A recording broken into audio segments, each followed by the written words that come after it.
Good day everyone! I am Sharon B. Panangon and today I will give you a short background about our topic, Philippine popular culture and evolving traditions. Our culture is a big reflection of our great and complex history. With more than 7,000 islands, the archipelagic nature of the Philippines lends itself to a diversity of cultures and customs.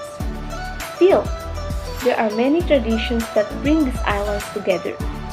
With a tumultuous history having been under the Spain, the US, Britain, and Japan, it's safe to say that all these interactions have influenced and created a unique character for the Filipino people.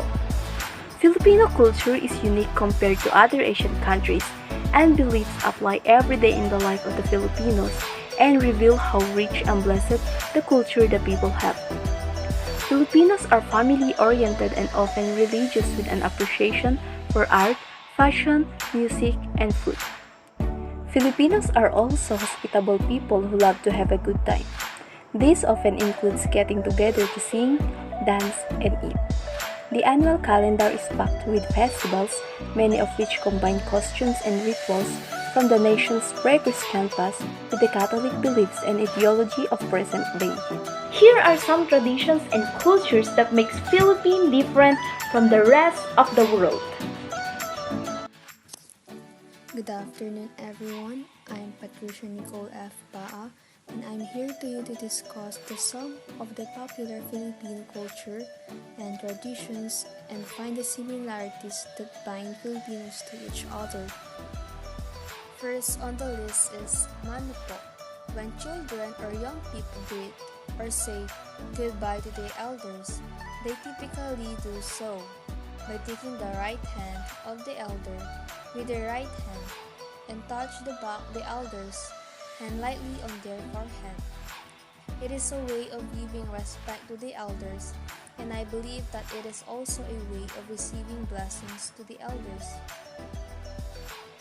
Mano is a Spanish word for hand, while po is used in the end of the sentence when addressing elders or superiors. Isa po ito sa mga kaugalian ng Pilipino na hanggang ngayon ay hindi pa rin nawawala ang pagmamano. Tinutukoy po nito ang pagkuha sa kamay ng nakakatanda at ilalapat ito sa noo ng nagmamano at sabay sasabihin, "Mano po." Madalas po itong isinasagawa bilang pagbati sa pagdating o bago umalis. Bata pa lang ay tinuturuan na ng matatanda ang mga bata para isabuhay po ang ganitong kultura ng Pilipinas. Pero sa ngayon, marami na pong millennial na hindi gumagawa ng pagmamano pero mas marami pa rin ang nakasanayan magmano sa mas nakakatanda. Next is that Filipinos are one of the most hospitable people you may find anywhere. Foreign visitors in the country are treated with the utmost respect. This trait is usually seen during festas and holidays, where many Filipinos are giving their best to entertain their visitors well. For Filipinos, to be able to serve others gives them honor of showing true friendship. Filipino hospitality is a trait you can take away from them. Kaya gustong-gusto ng mga banyagang bumibisita sa Pilipinas dahil sa magandang asal ng mga Pilipino, gaya ng malugod na pagtanggap sa bisita. Sa katunayan, kilalang isa sa pinaka-hospitable locals ang mga Pilipino. Dahil dito, talagang binabalik-balikan ng mga banyaga ang Pilipinas. Ang malugod na pagtanggap sa bisita ay isa sa mga kaugalian ng mga Pilipino na ipinagmamalaki. Hindi lang ito simbolo ng magandang asal at katangian, kundi maging ang maganda at mayamang kulturang Pilipino. For example, kapag may dumadating po na bisita, inilalabas po natin yung mga bagong plato, kumot, o kahit ano pang bagong gamit para sa ating bisita. Hi everyone, I'm Jamaica Christine Steves and I'm going to discuss a two tradition and culture that that you can encounter and we've been used to do, we've been practicing here in the Philippines. Having close family ties. It is one of the cultural values that every Filipinos have. The family takes care of each other and have been taught to be loyal to a family and elder by simply obeying their authorities. And this is one of the unique characteristics of every Filipinos. Having fondness for family reunions during secular and religious holidays such as Christmas, New Year's Eve, All Saints' Day, fiestas, birthdays, etc. is an evidence that Filipino people valued not only our cultural traditions but also the spirit of our family. As Filipinos, we are blessed to have been brought up with strong family ties. Next is religion. The Philippines is one of two predominantly Roman Catholic nations in Asia Pacific. Their habit of going to church and often praying reflects that Filipinos have a deep faith and belief when it comes to religion. They are very devoted to religion that sometimes many take risks of their lives just to touch the Black Nazarene in Quiapo, Manila. For many, it is just a choice between their faith and fears. Filipinos believe that having a strong devotion may lead to a better life and their guidance to face everyday life.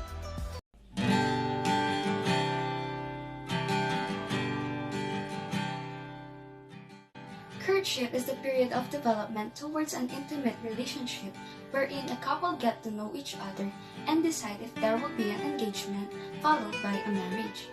Traditional courtship involves phases or stages inherent to Philippine society and culture. Evident in courtship in our country is the practice of singing romantic love songs, reciting poems, writing letters, and gift-giving. We Filipinos are very romantic when it comes to heart affairs. Serenade or harana in Tagalog is one of the most popular forms of courtship to show that a man is very serious with his intentions to a woman. A serenade would require the young man to sing a love song in front of the young lady's house. Normally, he is accompanied by his male friends who act as backup singers.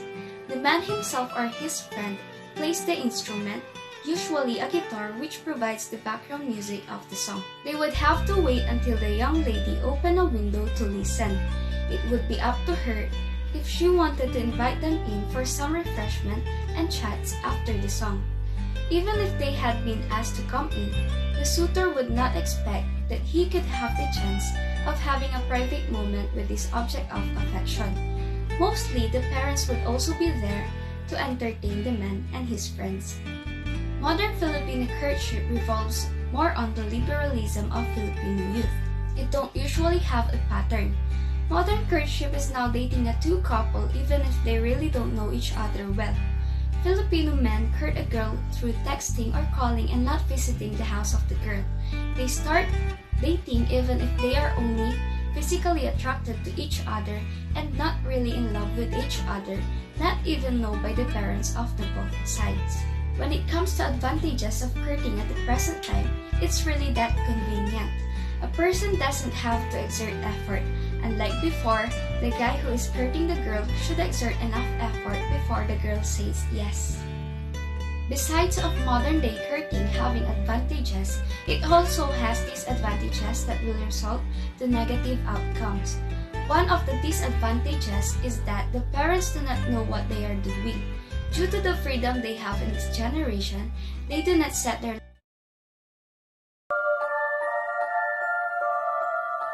Most of our relatives, mommy, lola, and tita used to tell us some of the strangest things growing up.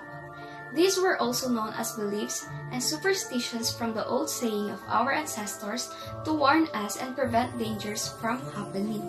And most of us, we Filipinos, practice these beliefs even though we're not sure if it is true or not.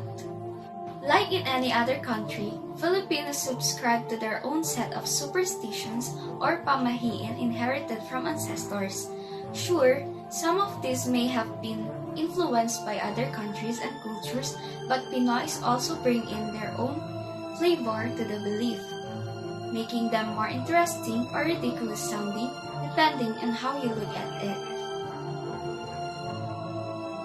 Number 1 is fitting your wedding dress prior to your wedding day will cost you your life.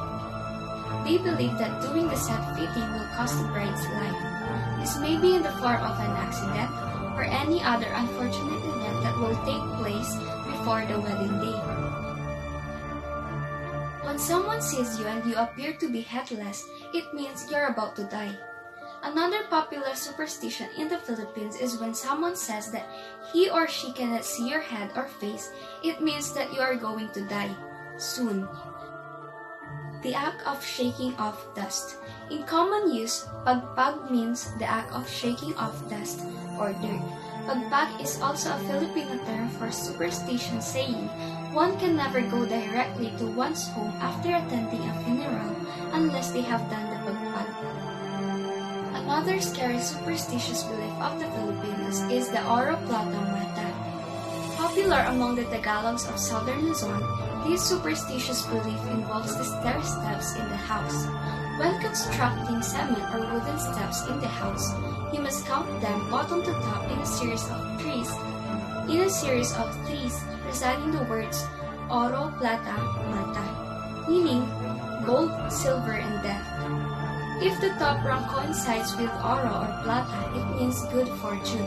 However, if the top rung of the stairs coincides with the mata, a series of bad luck shall befall the residents of the house. So, hello everyone, I'm Janelle Bulagan and I'll be talking about the Filipino culture that we should preserve and value. So, one of these is the Filipino cuisine. The Philippines is considered as the melting pot of Asia. So eating out is one of the favorite Filipino pastimes. A typical Pinoy diet consists of 6 meals a day. For breakfast, snacks, lunch, snacks, dinner, and again a midnight snack before going to sleep. Rice is a staple in the Filipino diet and is usually eaten together with other dishes.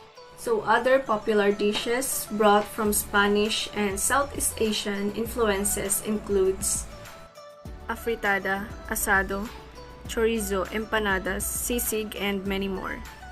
So some delicacies eaten by some Filipinos may seem unappetizing to the Western palate, which includes the balot, longganisa, dinuguan, which is made from pork blood. Western fast food chains such as McDonald's, Wendy's, KFC, and Pizza Hut are a common insight in the country. Filipinos regularly use spoons together with forks and knives. In addition to that, eating with your hands or kamayan is another common Filipino tradition, for it gives full taste to the food instead of using utensils.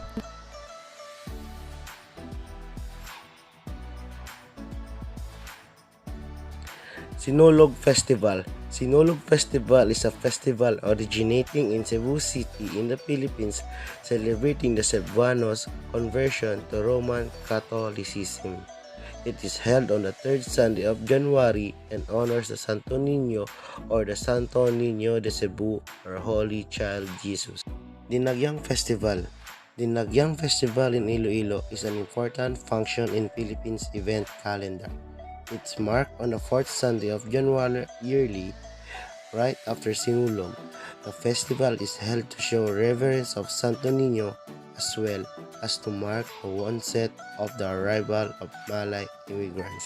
Parada Lechon Festival or the Roasted Pig Parade, a festival you must see in Balayan, Batangas. The celebration is held annually on June 24 and the feast day of San Juan or Saint John the Baptist. Lechon is one of Batangas' delicacy and even in other provinces in the Philippines. Mascara. Mascara festival is derived from the word mas meaning many and cara meaning faces. thus calling in the festival of many faces, known as the City of Smile. Bacolod parades many smiling masks worn by the locals during this festival in the Philippines. Giant Lantern Festival in Kapampangan, Ligligang Parul is an annual festival held in mid-December in the city of San Fernando in the Philippines. The festival features a competition of giant parol lanterns. Christmas in the Philippines. Ours are a mix of influences mainly from Spain as well as other countries in the West. This is why we put up a Belen in the living room and leave letters for Santa Claus. Or why we drag ourselves out of bed in the wee hours of the morning for Simbang Gabi and hang a parol or Christmas lantern outside of our home. What is the name of Christmas tradition in Philippines? Noche Buena. Noche Buena, literally the good night, is the big feast observed on Christmas Eve, typically celebrated at midnight. Noche Buena is when family and friends share lechon and ham, exchange gifts, and greet the coming of Christmas Day. So, why is Christmas so important in the Philippines? Most Filipino are Christian, with about 80% of people being Catholics. It's the only Asian country with so many Christians. Because of this, Christmas is the most important holiday in the Philippines. Actually, December is one of the cooler months of the year in the Philippines. How do we say Merry Christmas in Philippines in different language? Tagalog, Maligayang Pasko. Ilocano, Naragsak ka Paskwa. Waray-waray, Maupay nga Pasko. Cebuano, Malipayong Pasko. Pangasinan, Maabig ya Pasko. Bicolano, Maugmang Pasko. Chavacano, Felices Pasko. And the last is Kapampangan, Maligayang Pasko. I am Shane Valdez, and since our topic is all about the Philippine popular culture and evolving tradition here in the Philippines, I will discussing about the bayanihan and utang na loob. Have you experienced bayanihan in your country? Don't you know that bayanihan is the spirit of communal unity or effort to achieve particular objective? A famous example of this is the neighbors carrying a hut or a house to a new location. The bayanihan, pronounced as bayanihan, a Filipino custom, derives from a Filipino word bayan, which means nation, town, or community. The terms bayanihan itself begins in a bayan, which refers to a spirit of communal unity, works, and cooperation to achieve the particular goal. People used to it to describe an outpouring of community spirit as people gave their all the common goods without expecting recognition or personal gain. The concept of bayanihan is traced back to in a country's tradition, which can be observed in rural areas, wherein the townspeople were asked, especially the men, to lead a hand to a family who will move into a new place. A traditional Filipino house, bahay kubo, is made of indigenous materials such as bamboo and nipa or anahaw leaves. Utang na loob. Utang na loob or debt of gratitude. Filipinos always recognize one's indebtedness. This means that he owed to a person who has helped him through the trials he had undergone. He repays that person in whatever kind, whatever time and situation. It is the one way of showing debt appreciation, of leading out a hand. These traits emphasize the importance that Filipino people place on maintaining pleasant interpersonal relationship and putting the needs of the group ahead of the individual.